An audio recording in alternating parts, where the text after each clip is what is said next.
महारानी जी लीजिए, औरत जी तो इसी और आ रहे हैं।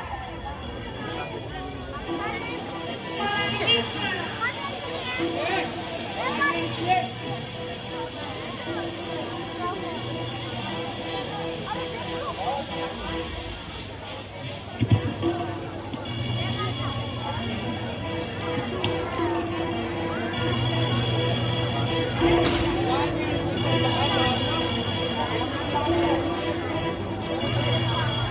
माता श्री प्रणाम। आओ भरत, कहो कैसे हो? मामा दादा सब अच्छे तो हैं? हाँ माता जी, वहाँ पे सब कुशल से है। माता जी, आज पिता श्री कहीं दिखाई नहीं देते। भैया राम और लक्ष्मण भी कहीं नजर नहीं आते। नगर की स्थिति ठीक नजर नहीं लगती। क्या बात है माँ? बेटा पहले कुछ जलपान कर लो, फिर सब बता दूंगी। माता श्री बेटा इतने सपोर्ट से रोते हो, बर्दाश्त होगी। जलपान कर लो, थोड़ा विश्राम कर लो, फिर मैं धीरे धीरे सब बता दूंगी। माता जी, मुझे थकान की कोई चिंता नहीं। मैं आपसे पिताश्री के बारे में जानना चाहता हूँ और आप कह रही हैं धीरे धीरे सब बता दूंगी। मैं आपके कहने का अभिप्राय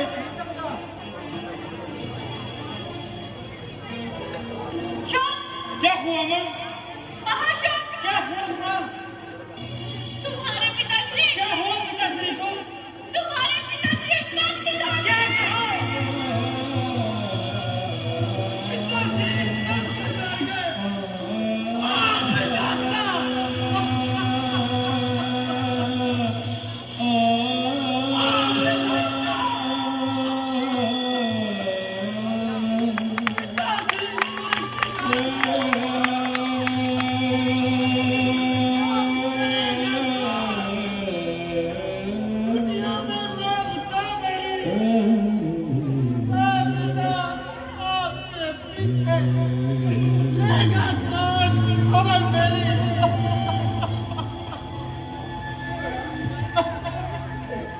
माता जी, क्या पिताश्री को कोई रोग हो गया था? नहीं पुत्र,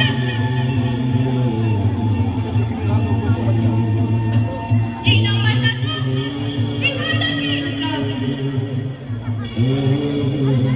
कितना भागा मैं जो सिंहासन के सट न कर पाया।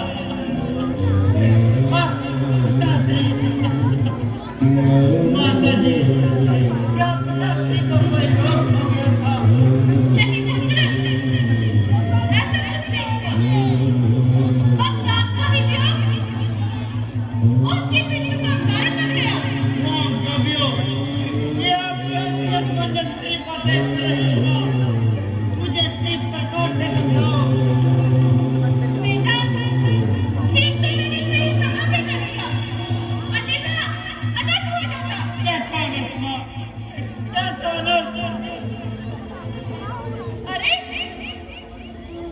महाराज तो तुम्हारी अनुपस्थिति में राम का राजा बना रहे थे। भला है पतिराजा, इसने मुझे सही समय पर सही सलाह दी। कैसी सलाह मां? कैसी सलाह? बेटा महाराज ने इसी समय मुझे तो वरदान दिए थे। मैंने सही अवसर जानकर उनसे अपने दोनों वरदान मांग लिए। एक में तुम्हारे लिए राज्य और दूसरे में राम के लिए 14 वर्षों का वनवास। और जानकी और लक्ष्मण भी राम के साथ वनों में चले गए। बस उस तीनों के जाते ही महाराज। ये तो आपने पर कार्य किया मां। इसके लिए तो आपको पारितोषिक मिलना चाहिए। हाँ पुत्र, राज्य के असली अधिकारी तो तुम ही हो पुत्र।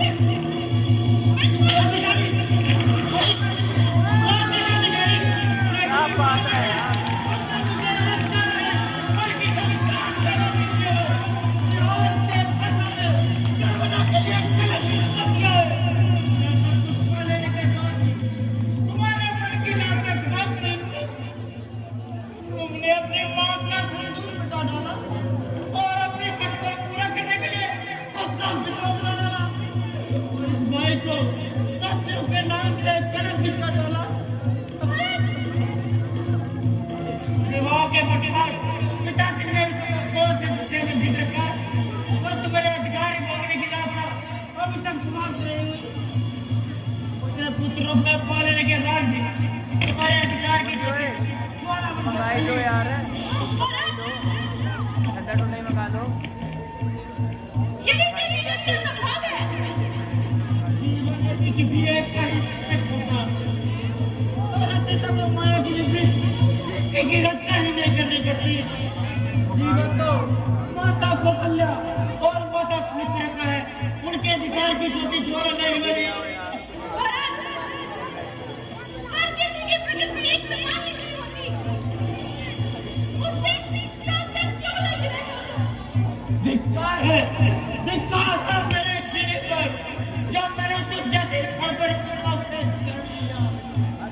तुमने इस रघुकुल को, इस अयोध्या नगरी को अपनी हट की चोरी में झोंक दिया। भरत, अगर मैं तुम्हें अपने पुत्र को राजा के रूप में देखना चाहती हूँ, तो क्या गलत किया?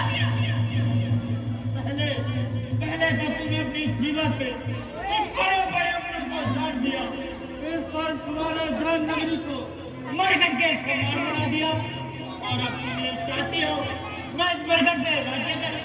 अरे मरघट में तो चील, कौवे और गिद्ध राज्य करते हैं।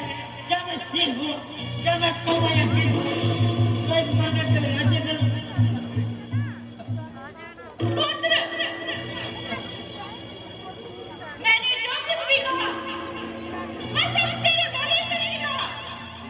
भला मंजूर था तुझको, अरे करती भला मेरा जन्म जब दिया था तूने तार देती क्या मेरा। क्या बात है भैया।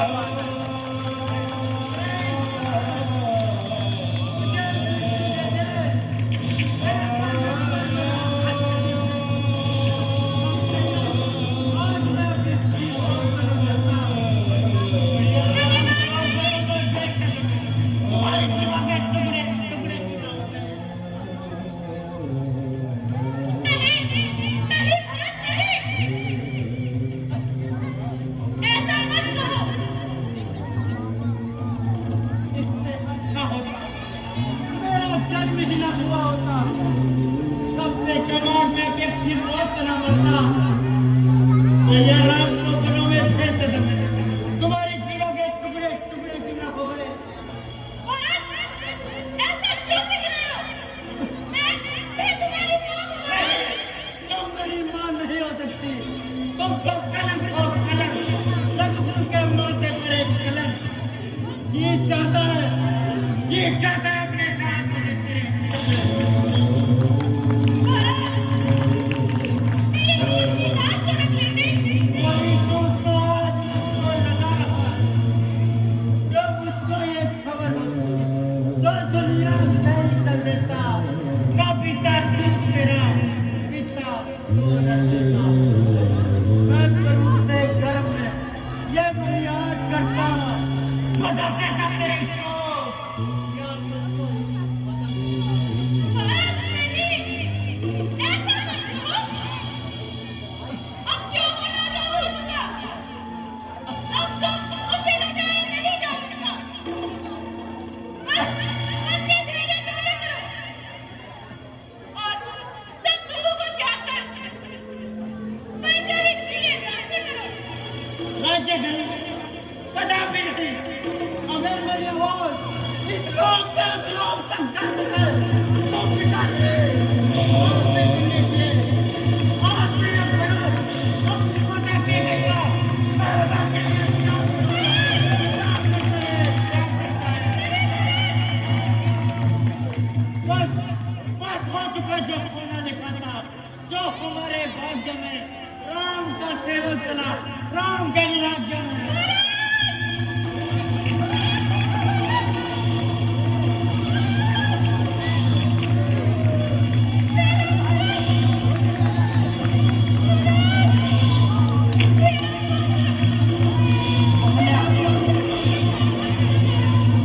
मेरा पुत्र मुझे घबरा कर चला गया।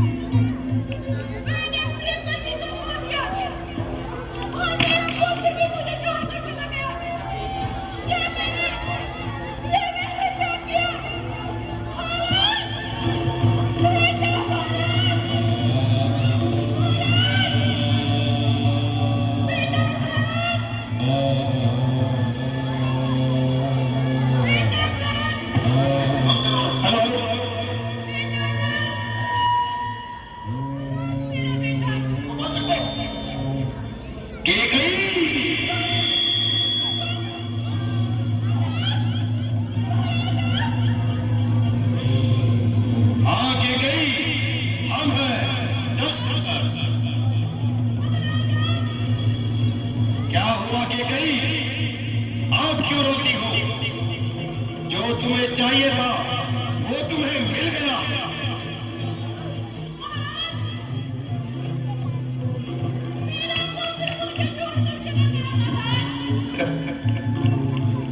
कि कहीं तुम्हें पुत्र की क्या जरूरत, तुम्हें तो केवल राज्य चाहिए था, राज्य। अब इसे ही अपना पुत्र समझो।